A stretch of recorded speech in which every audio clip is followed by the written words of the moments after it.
జై శ్రీరామ్. సనాతన ధర్మ సభ్యులందరికీ కూడా స్వాగతము. ఈరోజు మనము మన సనాతన ధర్మం పేజీలో శ్రీమద్ రామాయణము బాలకాండ మొదటిసారిగా చెప్పుకుందాము.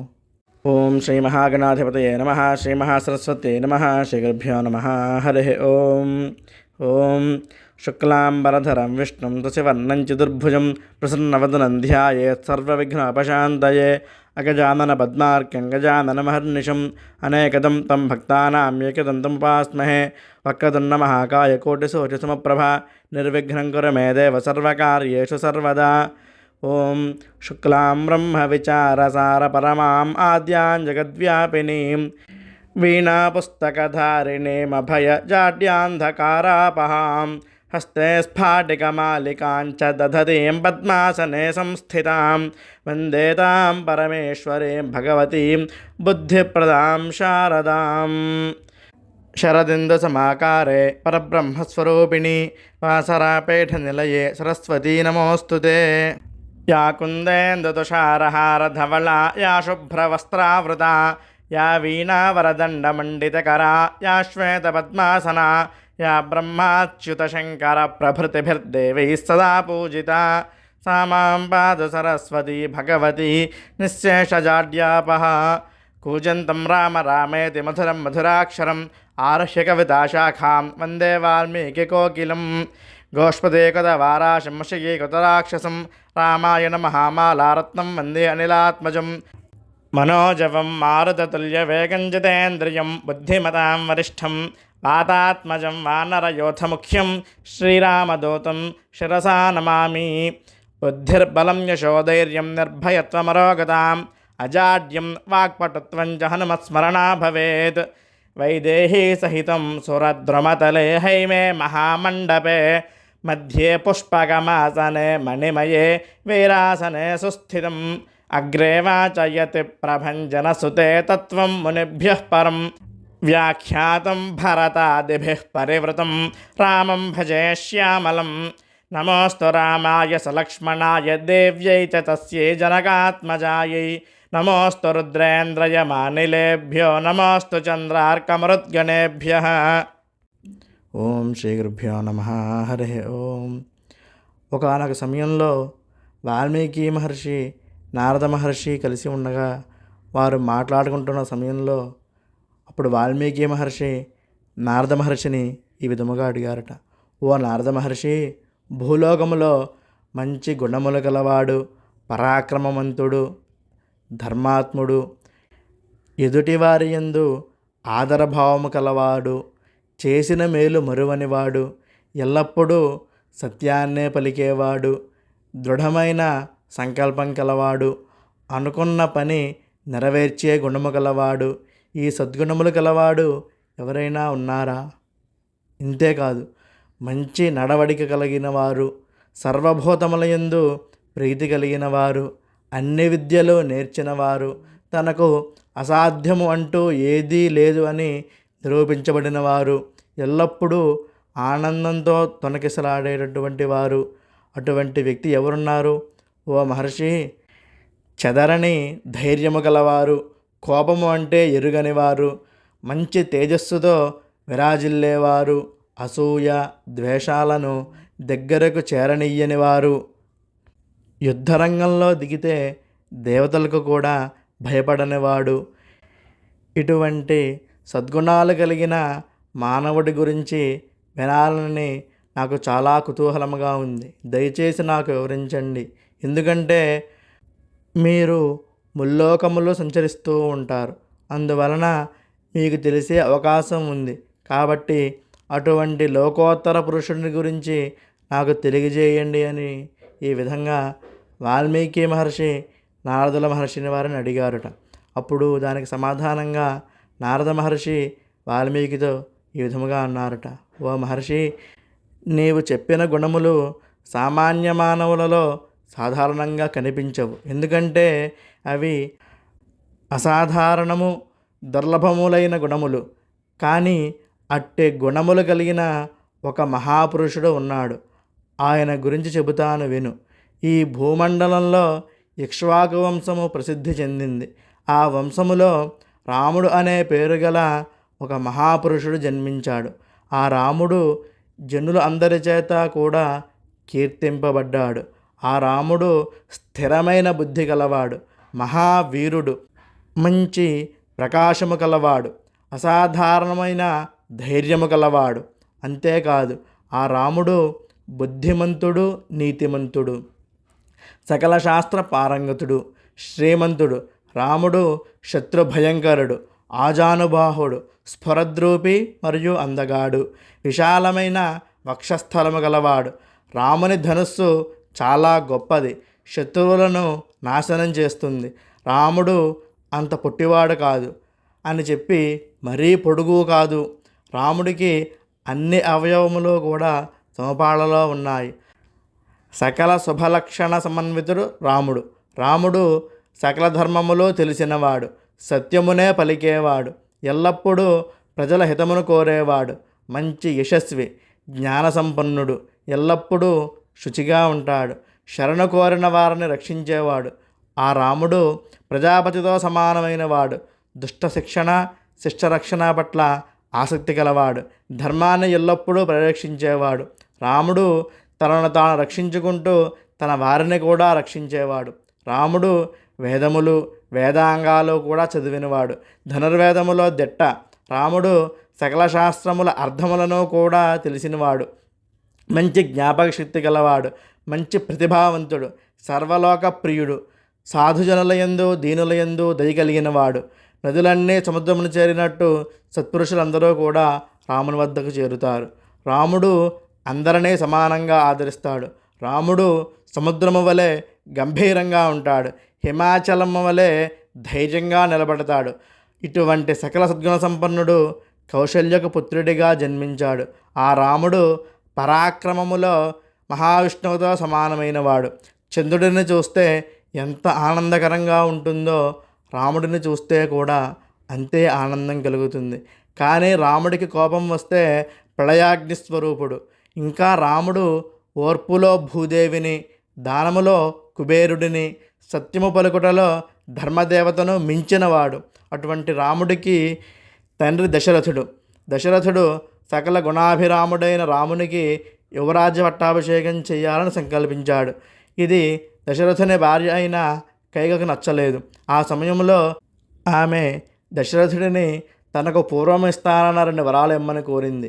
ఆ 2 వరములలో ఒకటి రాముడిని రాజ్యము నుంచి వెళ్ళగొట్టడం, రెండవది తన కుమారుడైన భరతుడికి పట్టాభిషేకం జరగడం. మాట తప్పలేని దశరథుడు రాముడిని వనవాసములకు వెళ్ళామని చెప్పాడు. తల్లిదండ్రుల మాటలను శిరసావహించి రాముడు రాజ్యము విడిచి అరణ్యాలకు వెళ్ళాడు. రాముని తమ్ముడు లక్ష్మణుడు అన్న రాముడిని విడిచి క్షణం కూడా ఉండలేడు. అందుకని లక్ష్మణుడు కూడా రాముని వెంట అరణ్యములకు వెళ్ళాడు.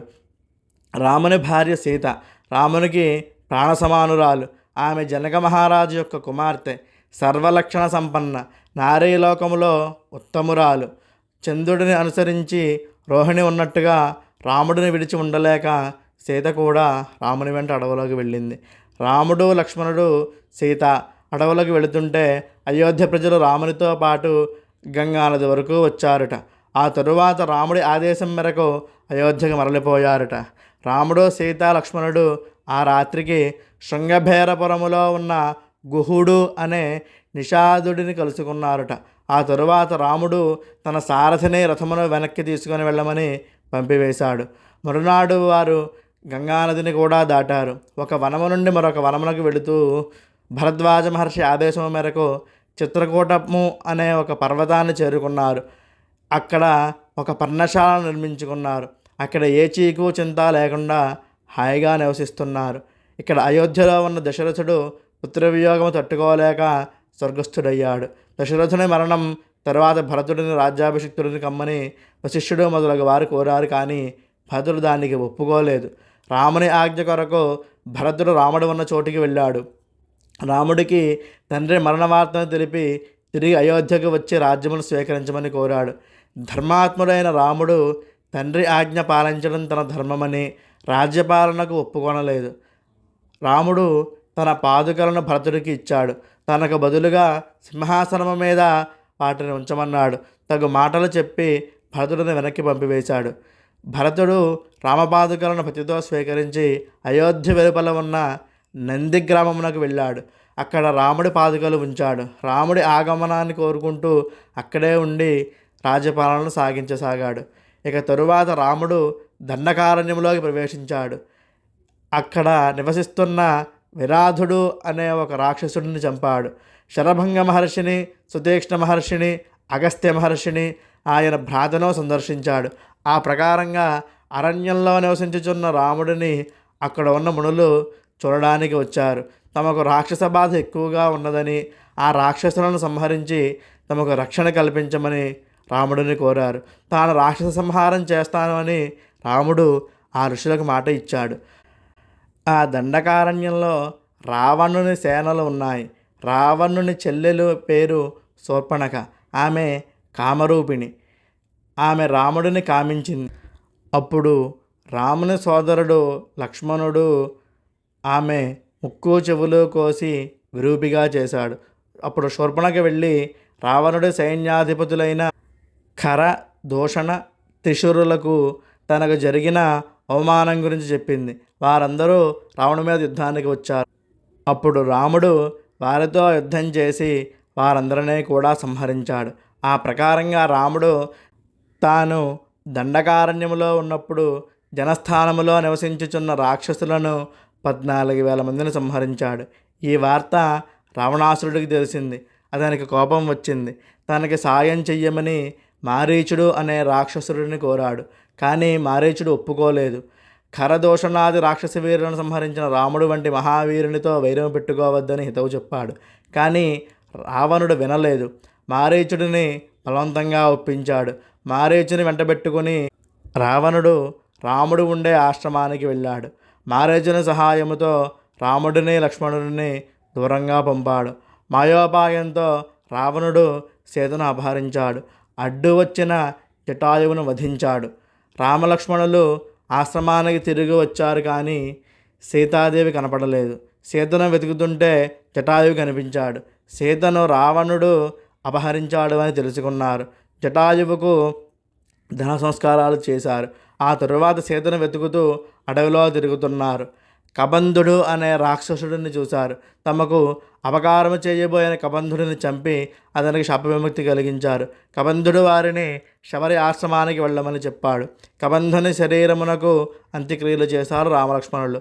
తరువాత వారు శబరి ఆశ్రమానికి వెళ్ళారు. శబరి వారిని పూజించింది.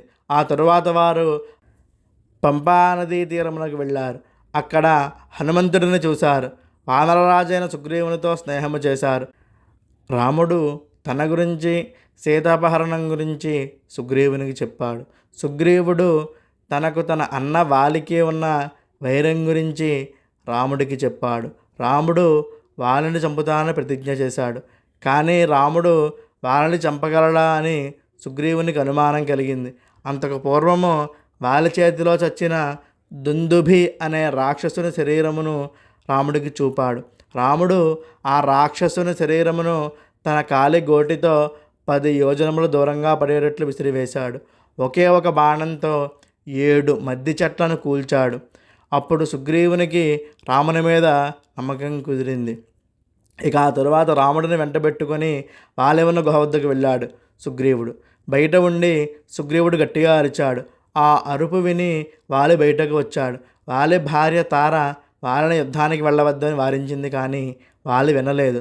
వాలి సుగ్రీవునితో యుద్ధం చేశాడు. రాముడు ఒకే ఒక బాణంతో వాలిని చంపాడు. సుగ్రీవుని వానరాజ్యమునకు రాజ్యాభిషిక్తుడిని చేశాడు. ఆ తరువాత సుగ్రీవుడు సీతాదేవిని వెతుకుతూ వానరులను 4 దిక్కులకు పంపాడు. హనుమంతుడు దక్షిణ దిక్కుగా వెళ్ళాడు. సముద్రమును దాటి లంకకు చేరుకున్నాడు.